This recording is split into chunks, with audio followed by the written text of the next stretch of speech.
Okay, there we go. Okay, welcome everybody. Parshas Behar, the and Sunday's Lag Ba'omer, and today we start counting the Sphira of Hod. Throughout Sphira Omer, when we count the Omer, we mention the Sphira of the day that we're counting, and tonight we enter the fifth week of the counting of the Omer, which is the Sphira of Hod. So I want to talk about all of those things: Lag Ba'omer, Behar, the Sphira of Hod that we begin counting tonight, and each one of these spheros that we count are elements that we're meant to refine and rectify within ourselves. So the first week of Sphira Omer, we refine the Midah of Chesed. The second week, the Midah of Gevura. The third week, the Midah of Tiferes. The fourth week, the Midah of Netzach, and now we're in the fifth week, and we refined the Midah of Hod. So that's what I want to speak about, really. What is the Midah of Hod? What is Hod? And what's its message for us? We always find that the counting of the Sphira of Hod, which, as I said, begins tonight, always is connected to Parshas Behar.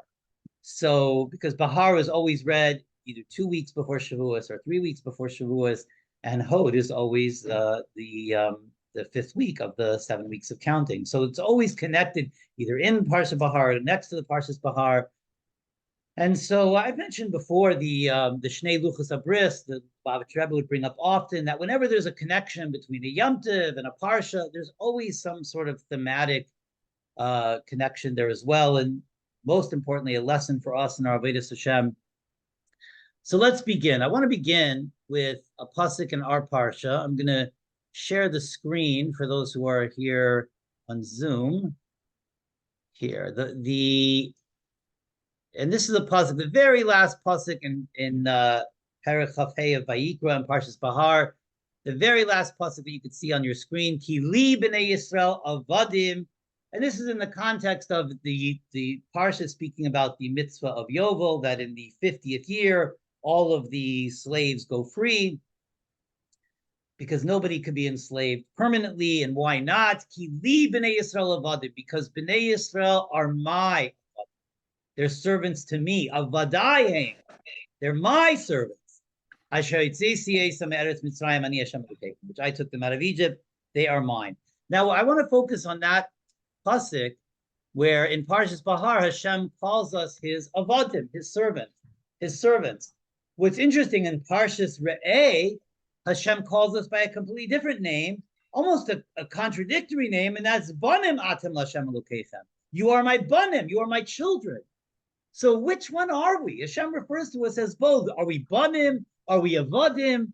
And obviously we're both. We have a complex relationship with Hashem, and there's an element of banim and an element of avadim.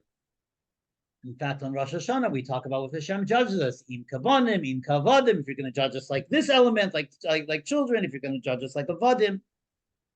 So what is the element of avadim? Why is it that Hashem refers to us as his avadim? In what context? What is Hashem trying to teach us or inculcate within us with this knowledge or with this appellation of calling us avadim?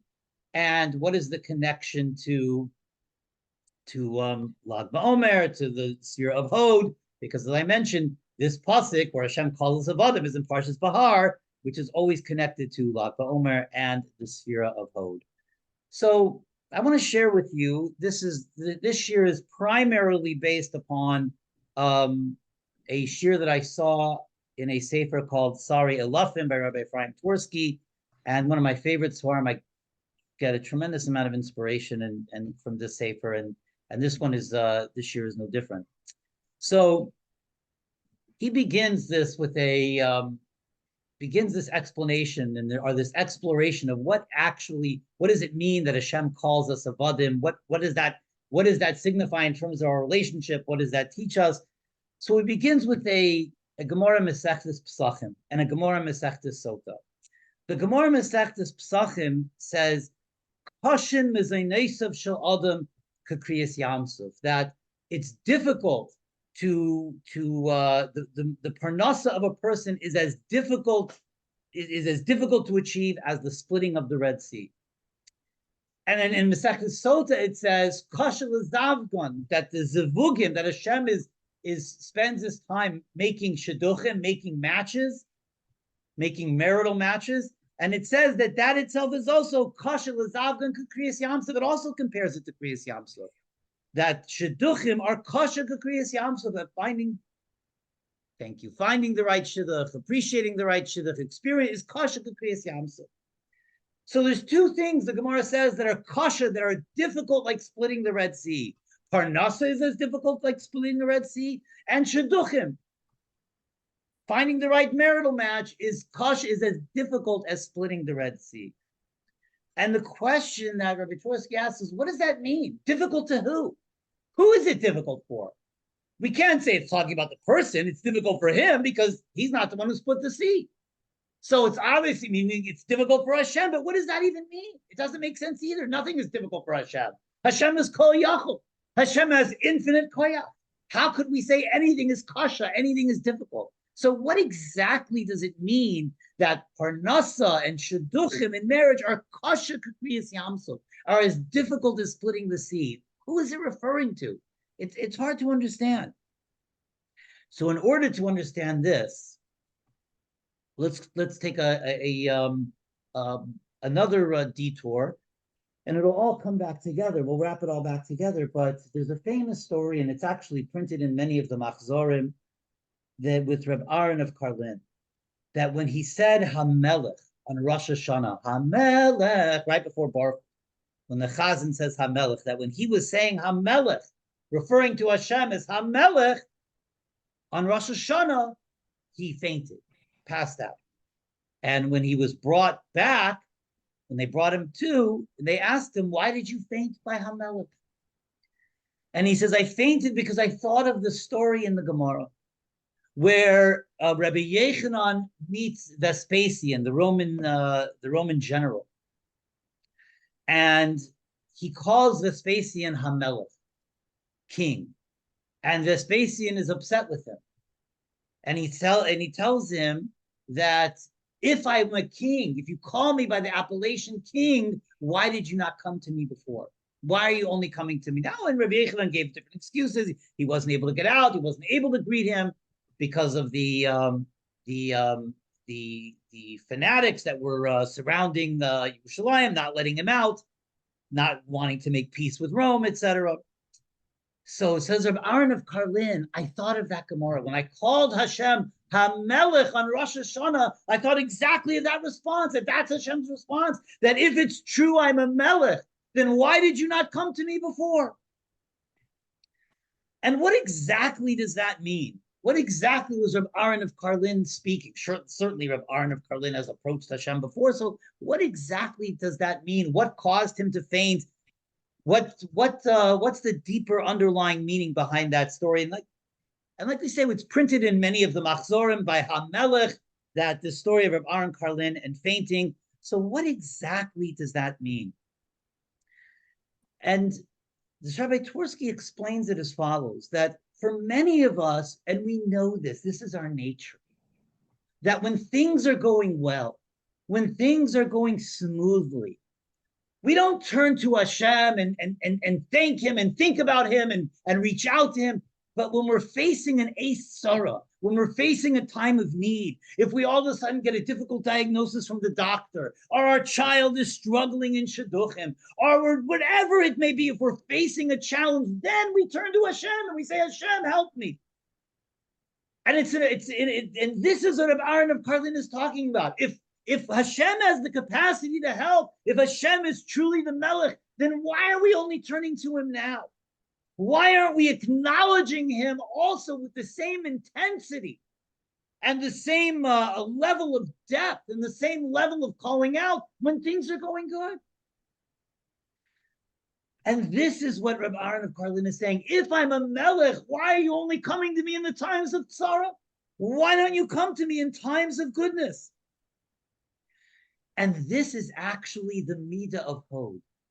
Hod, which we, as I said, we start counting tonight. What does the word Hod mean? Hod comes from the word modeh, or hoda'ah, which means acknowledgement, submission, thank you. It all comes from the same root, and they're all related. When I thank somebody, toda comes from the same as moda'ani. It all comes from the same root. When I thank somebody, I'm making an acknowledgement that I could not have accomplished or achieved whatever it is that I achieved without their help. And that's the thanks. So thanking and acknowledgement, it's what we say every morning. It's the beginning of the day of the Jew. Moda'ani lefanecha. I acknowledge you, Hashem. I thank you, Hashem, for returning my neshama. In the Lubavitch Nusach of davening, we begin Shachris with Heidu Hashem. Heidu is the same thing, acknowledgement, and this is Hod. So Hod is the midah of acknowledging Hashem, not only in the times when I need Hashem or when I feel like I need Hashem, when I'm struggling, when I'm going through a challenge, when I'm going through a difficulty, developing the midah of Hod, refining the midah of Hod, which is our job this week. Tonight we start Chesed Shema Hod.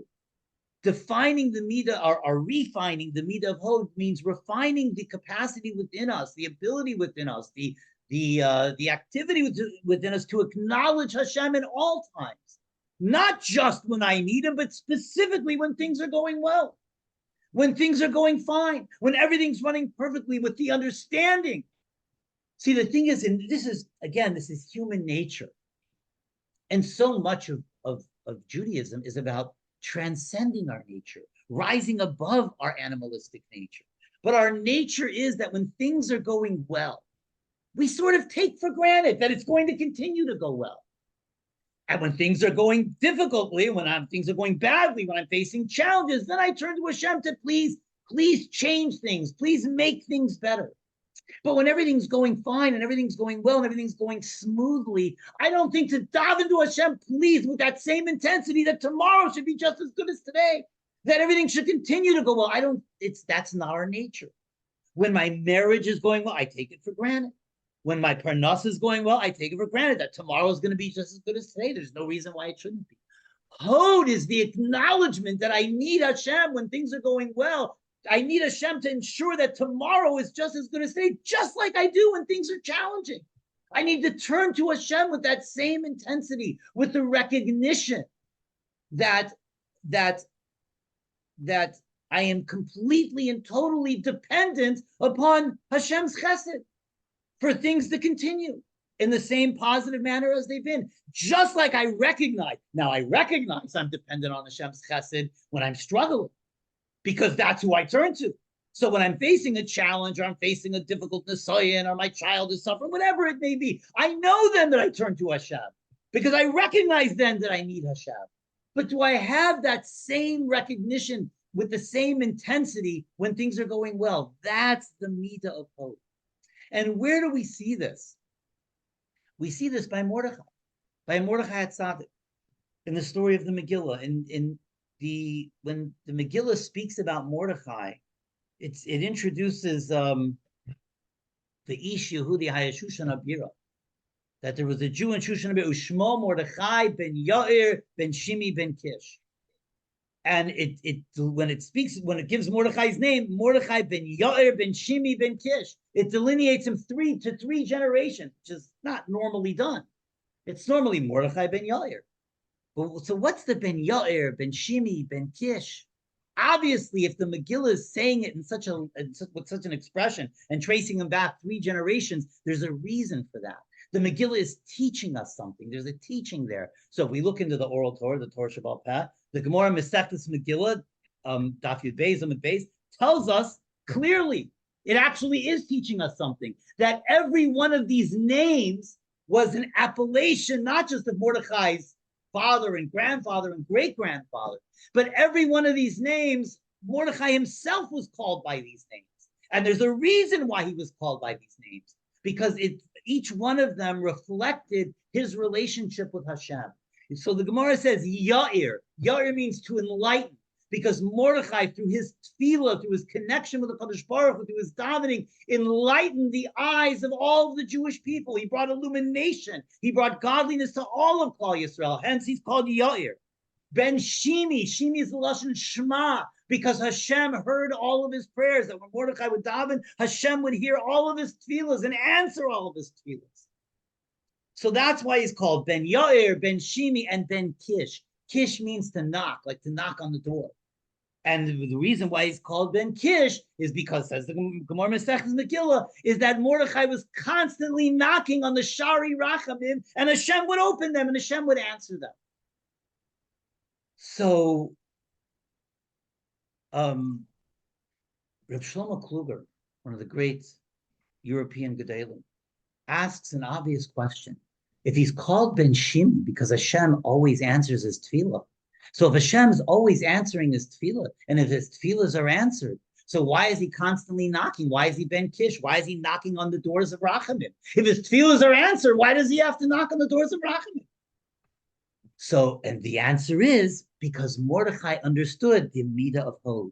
The Midah of Hod is that even when my tefillahs are answered, even when everything is going well, even when Hashem responds to me and answers my tefillah, the next day I'm knocking on the Shari Rachamim with the recognition that I'm as dependent on Hashem then as I am when things are going difficultly, when I'm facing a challenge. That I reach out and I knock on the Shari Rachamim, I knock on the doors, I'm constantly approaching Hashem and trying to connect to Hashem with the recognition that even though my tefillahs were answered, even though everything is going well, I am dependent on Hashem for tomorrow's Hatzlacha, just like I am for today. I don't take the Hatzlacha, I don't take the success, I don't take the tranquility, I don't take it for granted. I recognize that it is a blessing of Hashem and I need to beseech Hashem for my success tomorrow as it was today, just like I beseech Hashem at a time of sorrow. Mordechai understood this, and that's what's alluded to in his name. Ben Yair, Ben Shimi, Ben Kish, even though he was Ben Yair and Ben Shimi, even though he enlightened all the Jewish people with his tefillahs, even though he was Ben Shimi, all of his tefillahs were answered. He was also Ben Kish. He never stopped knocking on the Shari Rachamim. And that's why, even though Mordechai was from Shevet Binyamin, he's called Ish Yehudi. Yehudi normally implies he's from Shevet Yehuda, but Yehudi comes from the word Hod. This is the word where Yehuda comes from. This is what the word Jew comes. This is why we're all called today Yehudim. We're all called Jews because this is the attribute of what a Jew is meant to embody. The Hod, the Haidah, the acknowledgement that I'm dependent and reliant on Hashem. This emunah that I have a permanent connection with Hashem. And that I'm reliant on that connection, and I'm reliant on Hashem's chesed, not just when I need it, when things are going badly, but even when things are going well. And that's why he's called Mordechai Ish Yehudi. And this is the Midah of Hod. And we see this also, this idea of beseeching Hashem and connecting to Hashem and davening to Hashem, not just in an Eis Sarah. We see it also in a Rashi by Kriyas Yamsuf. It says by Kriyas Yamsuf, "V'yitzaku b'nei Yisrael al Hashem," that we cried out to Hashem when we were facing, on one hand, in one direction, the raging Yamsuf, and in another direction, the raging Egyptian army. And what was our response? V'yitzaku el Hashem. We cried out, "V'yitzaku b'nei Yisrael el Hashem." B'nei Yisrael cried out to Hashem.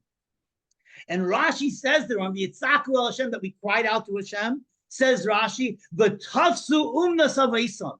That they held on to the skill, the umnus, which is the skill of their forefathers, meaning tefillah, meaning Avram daven, Yitzchak daven, Yaakov daven, and when Bnei Yisrael are facing an Eis Sarah, they daven too, v'yitzaku el Bnei Yisrael. And Rashi gives example. Where do we see Avram daven? We see Avram daven to Hashem by the story of Sodom, where he's connecting to Hashem and asking Hashem and beseeching Hashem on behalf of Sodom. Where do we see Yitzchak daven? We see Yitzchak daven when he meets Rivka for the first time, and Yitzchak is Suach Besada. He was davening in the field. And where do we see Yaakov daven? It says V'yifka b'makom. V'yifka is Lashon Tefillah after he left Beis Lavan and he's back on his way to Eretz Yisrael. V'yifka b'makom. He davened in that place. So what's fascinating, says Reb Chaim Shmulevitz, Rosh Hashiva of Mir, is that none of those are examples of an Eis Sarah. When Avram, Yitzchak, and Yaakov were davening in all three of those cases, that wasn't neither of them, and all three of them, none of them were an Eis Sarah. None of them were davening out of a challenge, out of a deep need. And Bnei Yisrael here. So why does Rashi bring those three examples?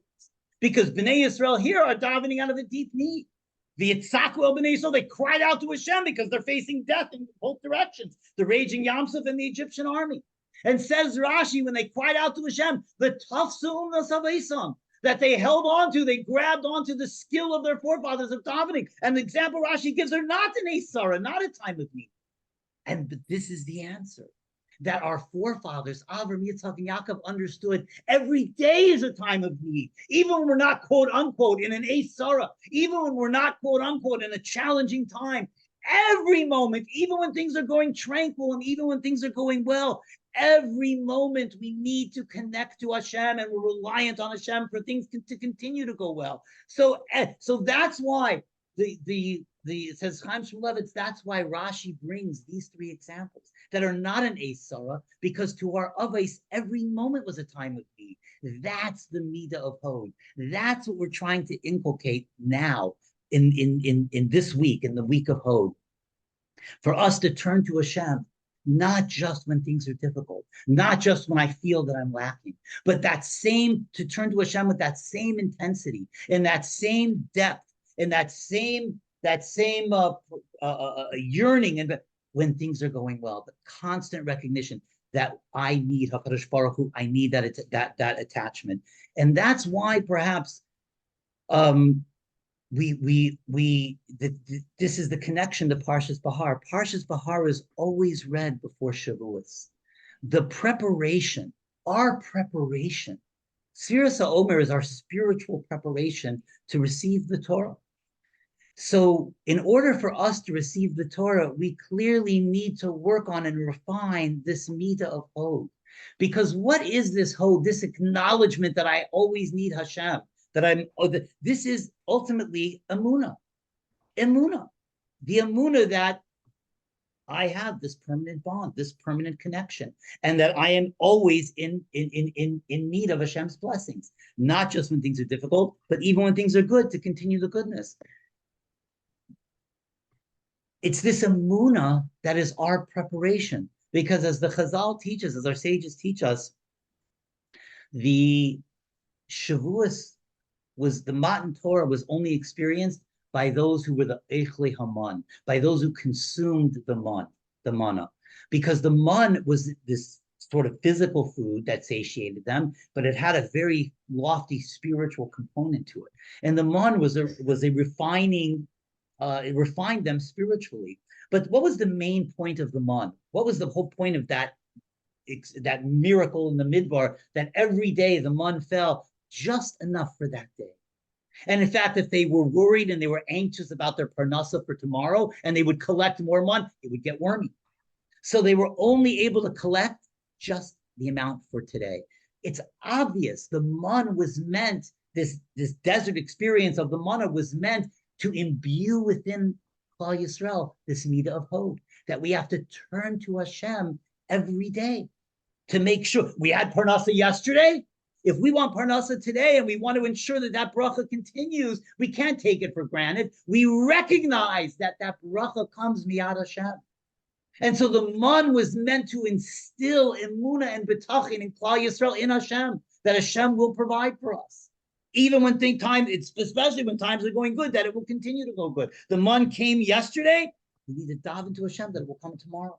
We cannot take it for granted. So the man was meant to imbue emunah, and that's why it says Shavuos was only given to the Echle Haman. Matan Torah was only experienced by the Echle Haman. When we had that emunah, that is the keli, that's the receptacle, that's the vessel for the intense godly revelation on Chag HaShavuos.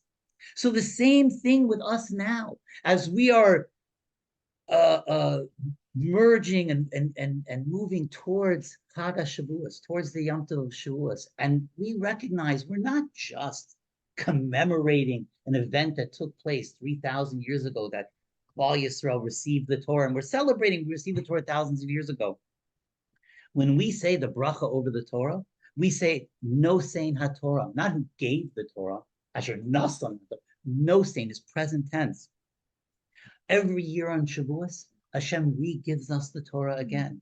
Every year we again stand at Har Sinai in our mind's eye when we're in shul, and the Chazan is reading the Ten Commandments, the Aseret Hadibros, we all rise, just like Klal Yisrael did at Kabbalah Torah, and we are re-experiencing Kabbalah Torah over again. That same intense godly revelation emanates into the world again every year on Shavuos. Our job is to make ourselves a vessel for that incredible blessing from Hashem. The vessel and the receptacle for that blessing is Midah of Hod, is our acknowledgement, our thanks and acknowledgement to HaKadosh Baruch Hu, our emunah. That's why the Eichli Aman, that was what the man was all about, to imbue the emunah, so that we could receive the Torah.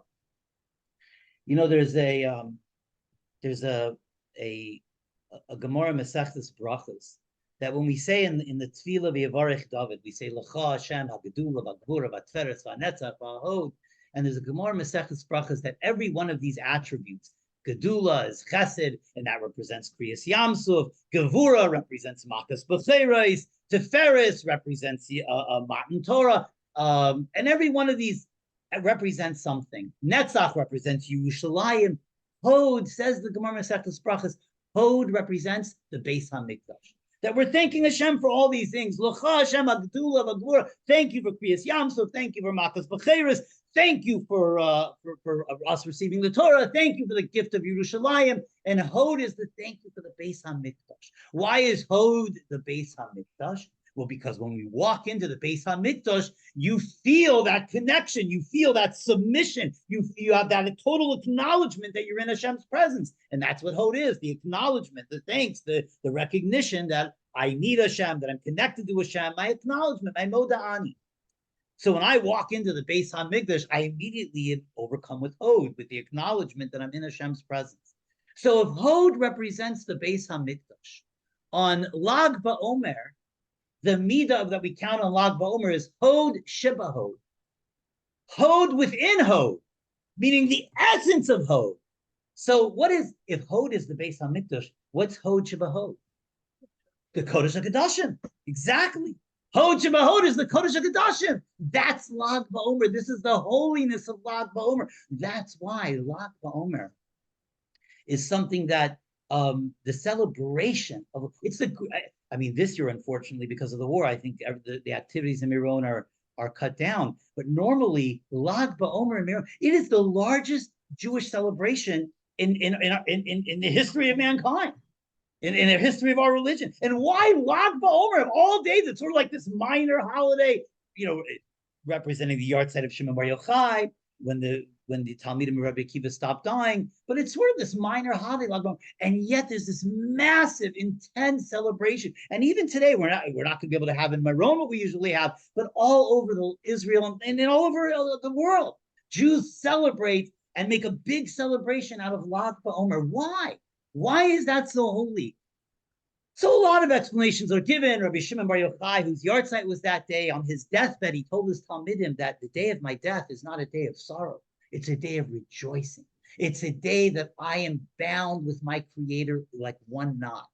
In other words, with no longer an interposition of the physical body, I am completely connected to my Creator. That connection is a source of joy. That connection, the acknowledgement of that connection is Hod.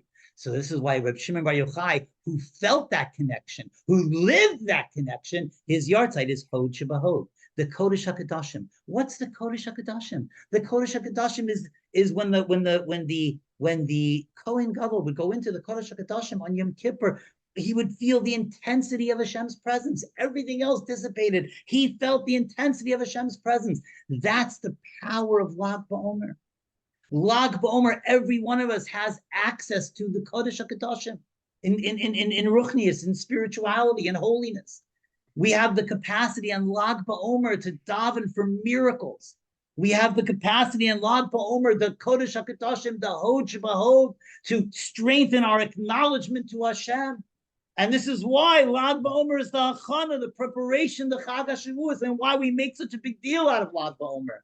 Because in order for us to get to Shavuos, in order for us to receive all of the godliness, we have to strengthen, we have to refine our midah of Hod, our connection, our constant connection to Hashem. And let's go back now to the beginning of this year. We said that in those two Gemaras, Koshin Mezenesav shel adam. Kashin kriyas yamsuf.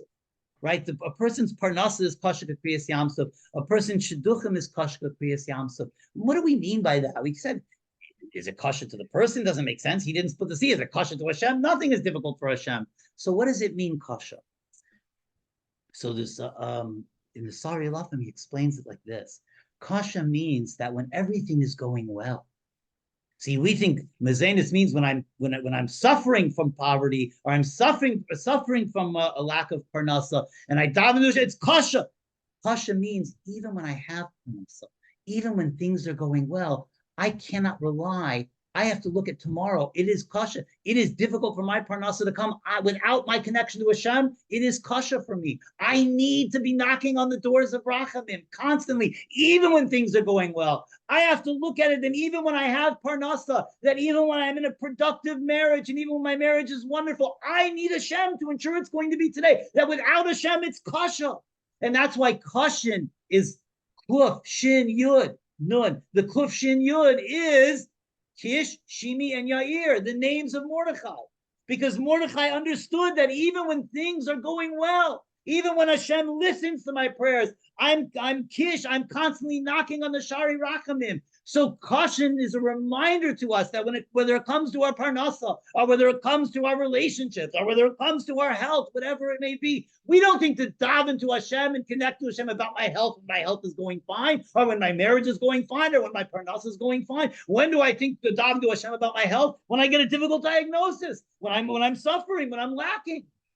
But caution teaches us that even when I'm healthy today, I have to realize that it is caution, that it's difficult for me to stay healthy unless I had that bracha from Hashem. And so therefore I have to constantly keep knocking on the doors of Rachamim. I have to refine the midah of Hod. That's Mordechai HaYehudi. That's Yehudim. That's what Jews are. That is the essence of who we are. The acknowledgement in the good times and in the difficult times. The acknowledgement not only when things are going bad, but especially when things are going good, that I am reliant and completely dependent on HaKadosh Baruch Hu's brachas. That's the midah of Hod. And this is why Hashem calls us, let's go back to the very beginning of the Shiur. This is why Hashem in Parshas Behar calls us banim. On one hand, in Parshas Re'eh, Hashem calls us banim. We are banim. And Hashem loves us like banim. And loves us like children. But here's the thing with children. Children take their parents' love and kindness for granted. That's what children do. And because the parent's job is to supply and support and give chizuk and give the child everything they need to develop. So the child knows that's not going anywhere. The child knows the parent's love isn't going anywhere. The parent's support isn't going anywhere. The parent will always support and always love. And there's no question that all of us as parents have thought at one time or another, boy, my kids take this for granted. They just don't appreciate. There's no akaras hatayv. And we've all thought that. Or is that only me? Maybe we've all thought that. And maybe it's not only me. And that's natural. But an Eved understands. An Eved recognizes that he is totally dependent for his next meal, for his next blessing, for all of his sustenance. He is totally dependent on his Adon, on his master. And so, yes, we are banim atam l'Hashem Elokeichem. We are banim, and Hashem loves us like banim. But there's one element, one aspect of avodim that Hashem wants us to have, and that is that Hashem wants us to recognize and realize, like an Eved, that we are constantly connected and dependent upon that connection. And unlike Banim, we shouldn't take that connection for granted. And that's why right before Shavuos in Parshas Behar, Hashem calls us a Banim. Because Hashem wants us to imbue within us this midah of Hod, to refine this midah of Hod, in order to bring us to Matan Torah, in order for us to create the proper receptacle and vessel for Kabbalah Satorah. We have to recognize we are a Badim. We are dependent on HaKadosh Baruch Hu every moment, even when things, especially when things are going good. We are dependent. It is caution. It is the next day for things to go good without Hashem's connection, without being dependent on Hashem. It is difficult for us on our own. It is impossible. It is kasha. It's impossible. But when we connect to Hashem, then everything is possible. The mezenis is possible. The parnasa is possible. The shidduchim are possible. All of the barachas that we have in life, we have to recognize, not take them for granted like a ben, but like an Eved recognize where their source is coming from. And that's the proper preparation for Chag HaShavuos. That's really what Lag Ba'omer is all about. It's the Hod Shebahod. It's the Kodesh HaKadoshim of our connection with the Kadosh Baruch Hu. So Amir Tzashem, every one of us will imbue within us. This week, we start counting Chesed Shebahod today. We start refining the Midah of Hod. And so if this week we all refine our connection to Hashem, and we all recognize and we all reach out to Hashem. I mean, now we're all in an Eis Sarah. Klal Yisrael's in an Eis Sarah. But the recognition that everything, whether we're in a time of goodness or an Eis Sarah, that recognition that we are dependent on Hashem equally in both times, that's the Midah of Hod. So Amir Hashem, if we all refine the Midah of Hod within ourselves, then we will approach Chag HaShavuos to not simply receive the Torah standing in our shuls, but the Torah Chadashim Iti Teitze, the new Torah that will reveal the underlying revelation of the secrets of the Torah that will come with Mashiach Tzidkenu B'Imheir V'Yimenu Amen. And I just want to mention the Shiur is dedicated to Ilui Nishmas. Can you give us the name? What was the name? Yonah ben Yisrael. As your father, Yonah ben Yisrael, Sarah's father. So all of the Divrei Torah and all of the words of inspiration should rise to the heavens in his schus and be a source of nachas and simcha for him. And he should beseech Hashem on all of our behalf that the Kabbalah Torah that we're about to experience in Shavuos should be the Kabbalah Torah of Mashiach Tzidkenu B'Imheir V'Yimenu Amen. Thank you very much, everybody. Thank you for joining. We'll see everybody next week. Oh, let's do our Tehillim. Let's do our Tehillim on behalf of all of our Chayalim and Achenu, Ba'achesenu, B'nai Yisrael, wherever they may be. Let's do Tehillim 121 together. Tehillim 121. Okay. So those of you who are on Zoom could join us as well. Okay. Shir Lamaloi.